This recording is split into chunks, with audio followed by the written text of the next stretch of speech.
Your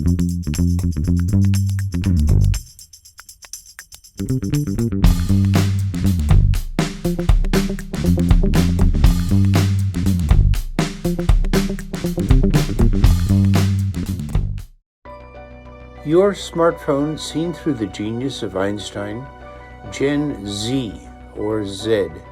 Our premise is that we have a new civilization based on these smartphones called Gen Z. Einstein says, "Jeff, my sense is that these smartphones are not just a new technology, they are creating a new civilization." We can learn about this new civilization from Gen Z, which is young people who have never known a world without smartphones. We define Gen Z as those born between 1995 and 2012. 1995 is the year when the internet was commercialized, so Gen Z is the generation that has never known a world without the internet. Compared with previous generations, they are more likely to be hanging out with their friends electronically and less likely to be hanging out and communicating face to face. Generation Z was born 1997 or after. Its members are in their teens and early 20s, and they're the most racially and ethnically diverse American generation yet. They're also on track to be the most educated generation. And to give you a sense of their place in time, most of the people in Gen Z have never known life without a smartphone. Gen Z is really the identification for people who grew up purely in this new era of communication and technology. People should know that Gen Z is not just about being bound to our phones, it's also being bound to an increasingly populated network of knowledge. So I think that Gen Z is really hyper-focused on the bigger issues in society as opposed to just what's happening in my community.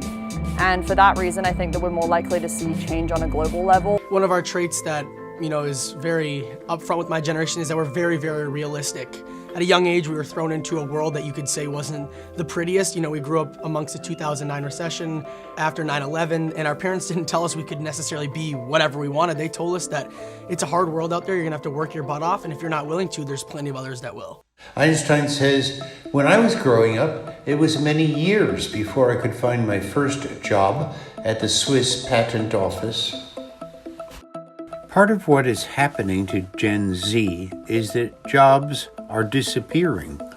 And found rather shocking statistics such as how there are only 400 New York Stock Exchange traders today when there were once 5,500, and Goldman Sachs sacked about 600 New York Stock Exchange traders for just 2 and automating the rest.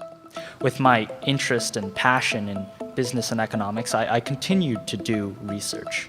And I found a White House report, a shocking report, that projected that 83% of jobs, especially those making less than $20 per hour, can be replaced within the next 10 to 15 years.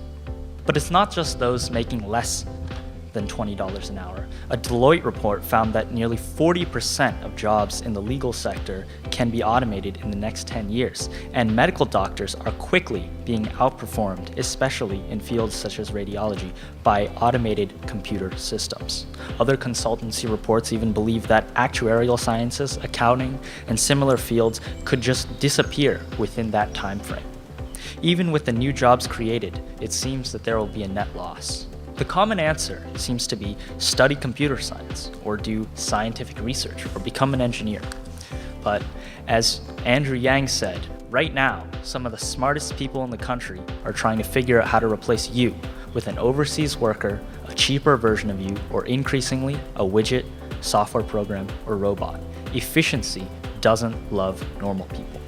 Members of Gen Z, by their senior year of high school, are less likely than previous generations to have a job or a driver's license, to drink alcohol, to have gone out on a date. The entire trajectory of growing up is slowed down. They will be slower in getting married and having children or a career. Compared to previous generations, members of Gen Z are far more interested in fairness and justice, whether that be racial or social justice or gender equality. They're much more passionate about fairness and equality. One of the striking things about Gen Z is that there is much more fluidity about one's sense of gender.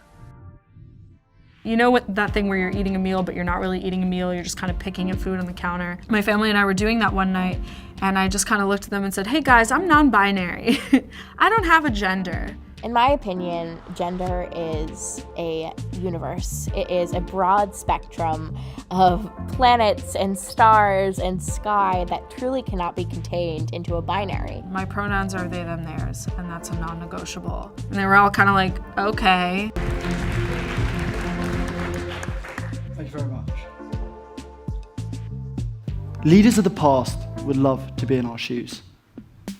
Leaders of the past would love to have the opportunities that Generation Z have to live beyond the box. Every generation has had individuals who live beyond the box, people who did things differently and subsequently changed the world. Whether it be through music, running a business, or leading a movement gripping change, these individuals transformed the way humans behave.